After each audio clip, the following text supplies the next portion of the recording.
Welcome to the ECAPS Watch Podcast. I'm your host, Kevin Houlihan, CEO at Workflow Services. Today on the ECAPS Podcast, we're excited to welcome Mike Wysong. He's the Chief Executive Officer of CARE Pharmacies Cooperative. They're one of the largest independent pharmacy groups in the U.S. with roughly 170 locations nationwide. Mike has led CARE Pharmacy since 2010, focusing on scaling community-based pharmacy care and innovating at the intersection of clinical services, local healthcare delivery, and retail pharmacy strategy. Mike's a respected national voice in pharmacy, regularly sharing his insights on industry trends and innovation. And he's also represented the pharmacies in leadership roles, including the NACDS chair for the 2023-2024 term. On top of all that, Mike is an excellent storyteller, and I'm particularly excited to hear some stories from you today, Mike. Thanks for joining me. Hey, Kevin, it's a pleasure to be here with you here this afternoon. Happy New Year to you. And as it turns out, you and I have something in common that I didn't realize. What's that? Well, we're both from Wisconsin. I didn't realize you were a La Crosse, Wisconsin guy. I grew up in Mequon, Wisconsin. Oh, no way. Yeah, now I'm right between. I'm in Madison now. So we were Yes. flanking the state early days, huh? Well, we have two Packer and Badger fans on the call here. I didn't realize that. There you go. You have to be if you're from Wisconsin. Well, clearly all the great innovation is coming out of the state of Wisconsin, Kevin.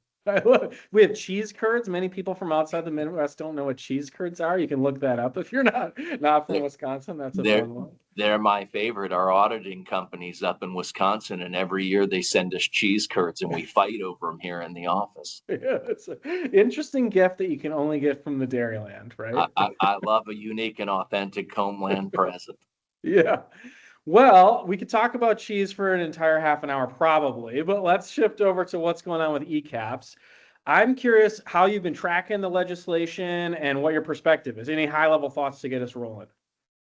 Yeah, I mean, look, you're living in the most dynamic time in the history of pharmacy. To me, you go back in and look at where all of this has started, from my time back in 2010 to today. The role that the pharmacist plays, the unique role, the important role that it plays is kind of the quarterback of the healthcare process. I've had the good fortune of my time here in pharmacy to really see all of that up close and personal over a long period of time. ECAPS to me is really archetypical of the necessary expansion of role that the pharmacist plays today, right? Just formalizing it through the Medicare process here. And to really expand out the test and treat components of that. I think it's common sense. And I think, like I said before, it's the archetype of where this is all going to go. It's just the foundational level of the role that pharmacy can play in the changing role of health and care. Yeah. One thing, I mean, in our role, when we're helping pharmacies transform their business and look towards the future and really play that critical role in their communities for better access to care. We see all sorts of stories all the time about the difference that can make in folks' lives. And I just love a story, right? I love a good story and, Sure. and how it makes people realize what's going on. I'm curious if you've seen any, maybe they're related to point of care testing and test to treat, but even more broadly, just access to care just beyond drug dispensing in pharmacies. Have you seen particular stories of how that's impacted people's lives? Yeah, for sure. And I can tell you just going back and giving you my story as a testament to that. In 2010, when I came to CARE Pharmacies, we had, roughly 40 pharmacies here in the Maryland, Virginia corridor doing a lot of HIV work, high touch care provision. Candidly, I really didn't appreciate the role that our pharmacists were playing in the connectivity within the communities that we were located to do a lot of that work. I saw that firsthand. I looked at that and went, hey, our challenge really is creating a network across the country to drive that high touch care provision and drive continuity across a greater, group of providers. That's what led me really to join NACDS, was to look at what some of the other chains were doing that we could build off with and partner with to help create some scale for us. Obviously, we saw that happen and come full circle when COVID happened, and the lessons that were learned in that in terms of the capacity and capability of pharmacy, what it was able to do, how it rallied around and really brought together some of that intimacy of care across that larger network. So my story was really a story about bringing that high touch care provision across the continuity, across a much larger group of care providers. And then if you did that, something special would really happen. And to me, this concept of ECAPS and getting it across the line at a pivotal time when the country needs pharmacy and all that it represents, to me, is really the story. Yeah. So, and I've lived that firsthand here at CARE Pharmacies through our evolution as a provider and our expansion out across the country and some of the relationships that we've been able to forge. Is there anything that you've seen as you think about adopting and expanding these services that have been critical or especially favorable in terms of pharmacies successfully transitioning and expanding? Is there like a best practice you've got or something that you realize, if you do it this way, you're really going to be better set up? I think there's such variability, which is part of the opportunity. I mean, you look at it, historically we had operated really out of the mid-Atlantic here. And then when you move across the country, there's such variability state to state and what you can do and what you can't do.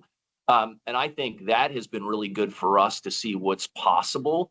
Not just in terms of an expansion of some of those services, but to work closer with some of the care providers that we're partnered with. You look at some of our involvement at NCPA, you look at our work at NACDS and what those associations are trying to do to build better continuity across that. I think there's lots of examples of best case scenarios.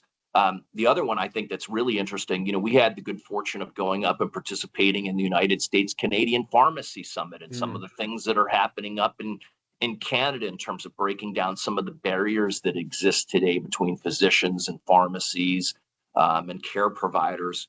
And so I think there's great lessons to be learned there on best case scenarios. But I mean, all you have to do is look around. I think there is a widely recognized bipartisan perspective on this legislation.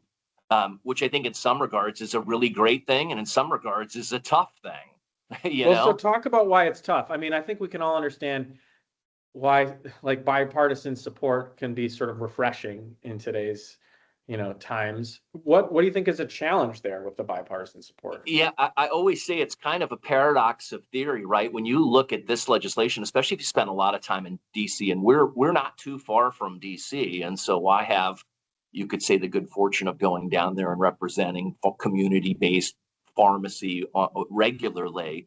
How long did it take to build that coalition of associations, the coalition of care providers, the coalition of national chains working with regional chains to promote that awareness? It took a long time, Kevin. I remember my first trips down there. You would even talk about PBM reform, and many of the lawmakers were like, well, what does that stand for? What does PBM stand for? We don't have that issue anymore.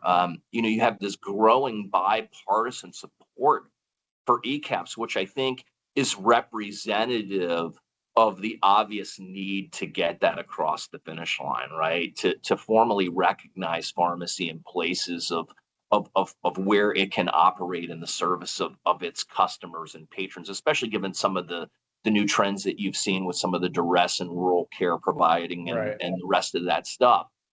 I think what's happened simultaneously is you've had this really erosion of the collective pride politically, where nobody can agree on anything. And so when you can, it's like, well, how do we get that through? How can we come together and coalesce that? So while there is this paradox of theory where it's a good news, bad news thing, I think it's better news than it isn't, which is if we can figure out how to continue to push this thing through, I think it would be representative of bringing together, a government today that looks like it's in a food fight over basically everything. Yeah. So I think, if we continue to push and trying to figure out how to continue to push, have this either attached to something else or get this thing through, it might be just the genesis to help close some of these other bigger gaps that clearly exist within the healthcare system today. Yeah. And you can see that happening. So what's your personal perspective on that? I agree with everything you said. If we can just push to get it through, like this should be a no-brainer. What an opportunity for, a breath of fresh air. If if you can make a call out to the industry or to our listeners and viewers or to anybody, what would you ask them to do? Is it about talking to your representative, talking about to your senator, or is there more than that we can do? I think there's more than that. I say this all the time. You know, you made mention earlier that I love a good story. Most of my stories revolve around my 7 children, right? Because I think when you tell a story about your kids, most people, you know, can relate to that. I think as I get a little bit older here, my perspective on this tends to change. These issues tend to be very dynamic issues, right? When you talk about politics get to be very dynamic because it's usually not a singular issue that you're trying to navigate through. And so that's why I said, I think there's general recognition that this legislation is critically important to patients and consumers and providers, and that, you know, pharmacists should be adequately compensated for the role that they're providing here. And that was demonstrated clearly during COVID. So my recommendation would actually be not a dynamic recommendation on its surface, which is, man, you got to show up. Yeah. You know, half of this isn't just writing the letters. It's showing up. It's showing up in the places that you need to. It's showing up when NCPA and NACDS have their congressional and lobbying and legislation days. It's showing up in places to demonstrate that not only is it, you know, it's important. And it's important because you demonstrated it by showing up. And so that's something that we've tried to do at CARE, which is not just to represent CARE pharmacies in general, but the industry at large at some of these really important events. Yeah. Yeah, I think that's great advice. You know, I think about, in addition to that, right, you're showing up to try and get some success here in the legislation. We think about what the industry and the country could look like if this passes, right? You talked earlier on in our conversation about how it can be an interesting challenge and an opportunity that what's allowed varies so much from state to state. And I think the challenge is that there's so much dynamicism that it can be hard to stay on top of. The opportunity is, we've seen a bunch of different things, and we've proved that a lot of those different things can work. And ECAPS says, let's put some consistency across the whole country where every state now, if they choose, has the opportunity to have pharmacists play this role in the CARE team. And so I think that's a dream that a lot of us think about, and like, what can that look like? What should people do now for that? What does that dream look like for you? And what do you do today beyond trying to support the legislation? Well, you have to know where that is state by state, right? And so that's what I said. You have to show up in the places. That's what I tell my kids. You have to show up. You have to show up on time. You have to demonstrate conscientiousness towards the issue, right? And then you have to build that consensus step by step by step. You know, historically, I've looked at it and went, hey, you know, you've got to go federally to look at a lot of this stuff in order to pass that down. I'm not sure that's right. I think this has to be done state by state. And I think once that's done, it's much easier to pick that up as precedent and then pass it along. Yeah. And I think if you're looking at this, there is a growing and general consensus that needs to happen. And I'm pragmatically optimistic that it is going to happen at some point in time. The real question just then is when. Right. Right. So in the interim of that, you can't get disillusioned because you're working through a system that really was designed to put that through the ringer, right? And I think most people just go, okay, we've been working on these things. PBM reform is a perfect example of that. We've been working on that for a decade. You know, it takes 7 years to get anything through. Usually things aren't picked up and passed right through. Right. And then when you look at the complexity of that being attached to something else, you can't lose sight of having to do a lot of that foundational work at the ground level by continuing to show up. Yeah. One of the things that we have talked about some on the podcast and continue to talk with our customers about is the passing of ECAPS isn't the beginning of something new. It's the next chapter of a book that is already that you can already start reading through, right? And so in these states, oftentimes you can already do test to treat, and you can already bill insurance for Medicaid or for commercial. And so one of the things that we try and encourage pharmacies is, hey, don't wait around until this passes. Like, we're super optimistic it's going to pass. Do everything you can to help it pass. But there's an opportunity today. And frankly, I think that's one of the things that is an example of showing up. Start providing this care to some of the population of your state today, and so that you can show that it can make a difference. And by the way, that can have a great impact on your business if you're a pharmacy, right? Yeah, and I think that's really good advice. And like I said, I think if you look at the role that pharmacy plays today in an expansion of that, it's really just a formalization of the capacity and the capability of pharmacy today. I look at it because I'm looking at it from a very holistic perspective. When you look at the places where pharmacy really could have an impact on mitigating the long-term consequences, the unsustainable costs of healthcare, it begins in a place like ECAPS, right? Right. It's just represented in other areas of potential closing of gaps of care. Like we talk about food as medicine. Food as medicine is really about addressing the systemic issues that are driving chronic disease and the unsustainable costs of chronic disease treatment, right? You look at dermatology, you look at that as an option. You look at home, we're doing work at AARP with at-home care providing. How many people are getting care at home today that can't afford that? So these are all emerging gaps of care. To me, ECAPS is kind of like the crux of, it's like the beginning of that. It's just the formalization that pharmacy could be used in a way to really address some of these larger and broader issues. But you have to do that by formalizing the test and treat components of that when many of the other providers are already recognized in that capacity. Yeah, I think it's one of those things where it's even quite hard to see how impactful this could be and the long-term benefits. So I love reading stories about how businesses are built and grown. There's an interesting story about Uber, who obviously is an amazing example of a business. In early days, they were talking about what their dream for that business could be, and they went and looked and said, hey, here's how many total taxi rides happen across the country every year. I'm not sure that that's a big enough business for this Uber thing to do. And it's like, you're looking at the wrong thing. If you open up the opportunity to actually give people access to have their own private driver, that's a completely different opportunity than just what taxis are today. And I think ECAPS has the opportunity to do a similar sort of thing where, yes, we're starting with test to treat, but now we widely recognize across the country that this is a possibility. You mentioned some of those other things. There's a ton of opportunity for care and access to care in the pharmacy to really change the healthcare system in the country in ways that might even be hard for us to contemplate today. I totally agree with that. I think that is exactly the right thing. And you're in the middle of all of these changes now when you pile on all the other things that are happening within the space. Never mind all the innovation and technology that's taking place today, right? It's going to change the way people communicate and the way that they interact.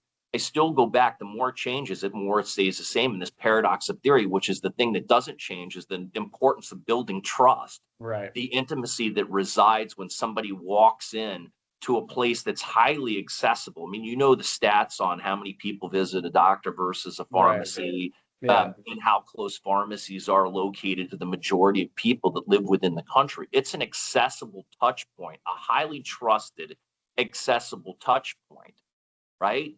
So it has the capacity to organize different types of chaos in the service of a growing group of people that are going to want to communicate and connect in different places and in different ways. Your example of Uber, they were smart enough to figure out to create those access points and to organize the chaos of the uncertainty of transportation for people that were used to working in a predated taxi cab infrastructure. Pharmacy is in the same situation today. It is single-handedly keeping the fax machine alive, right? So to me, as it turns out, ECAPS is kind of like the beginning of the formalization of the change in capacity and capability of pharmacy, which is why I'm as interested in it as I am, because it's a precursor to the movement and ushering in the new area of high-touch care providing. And that's just my perspective on it. So if it can pass, if we can get it passed, what is in your dream, how is the pharmacy? I mean, I'm not talking 15 years out, but a year or two out. How are things changing? We're recognizing that pharmacists can now get paid more for the time they're spending with their patients. We're allowing more patients to access care. What does that look like? Are there more techs? Do the pharmacy get to spend more time just with the patient with their head Well, up? I think you have to think about all the other things that are now influencing that as well. When I was the chairman of the board at NACDS, I had the good fortune of traveling around the country to a lot of the pharmacy schools. There's a declining enrollment there, right? And so at the point where you're going to need more of these folks, you're likely going to have less of them. You Yeah. have this super what's going on in health tech today is a thing. As a CEO of a drug company, I have health tech companies come to me all the time about ways to improve the operational and logistical components of the way the stores are caring for their customers. So I think that all of these things are happening, and there's a confluence of all of these things happening at the same time. If I envision it, I think what you're likely going to have is a redeployment for the pharmacist to go back to the things that they're really great at, which is these intimate relationships, triaging these diseases and these problems before they become even larger problems, right? And working in good faith to begin to close the gaps of care to really address these disparate health issues that show up later on in life, which is where the cost of a lot of this really is. Yeah. And you also have to look at the financials today of pharmacy. When you look at the reimbursement challenges, those are plaguing pharmacy today. You look at the landscape of providers today. It is significantly different in 2026 than it was even in 2024. Yeah. So you're going to have a scaling down of these large entities, right? And a personalization through the implementation of a lot of the technology. And I think that's all going to happen at the right time.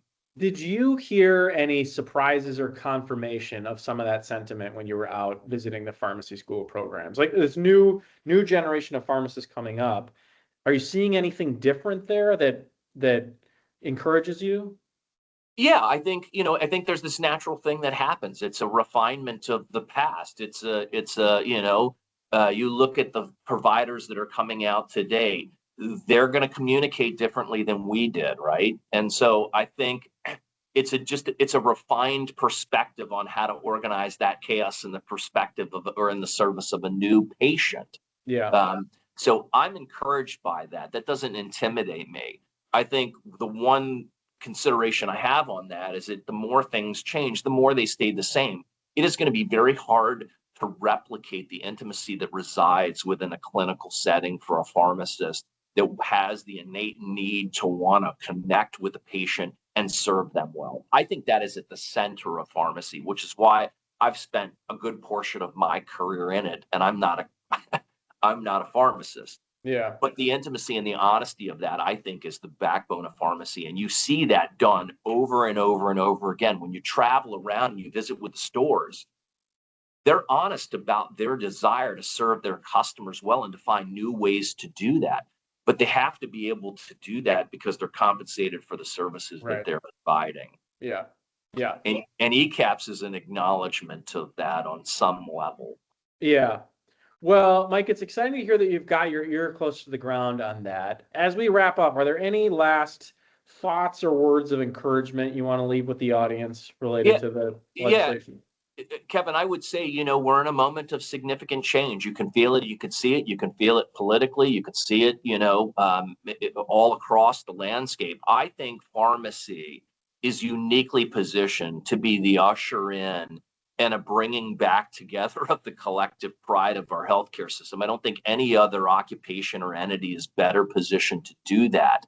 And while you're standing and looking and observing the disorganization, there's opportunity in all of that. Yeah. And I think if you look across, I don't think there's ever been an industry that's more unified in a desire to take the step forward to fix that and to be the backbone of bringing all of that back together. And so in the middle of the confusion and chaos, I think it really is an opportunity.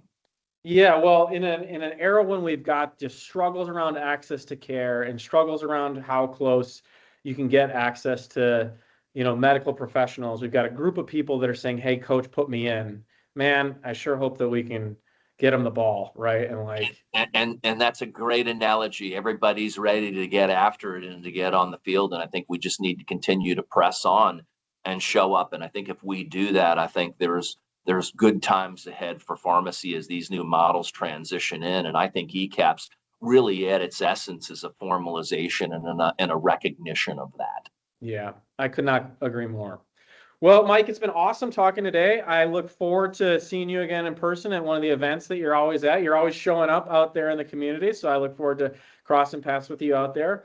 Thanks again for joining me on the podcast. It's been awesome talking to you. It was a pleasure. Thank you for having me. And we'll see you next time on the next episode of the ECAPS Watch.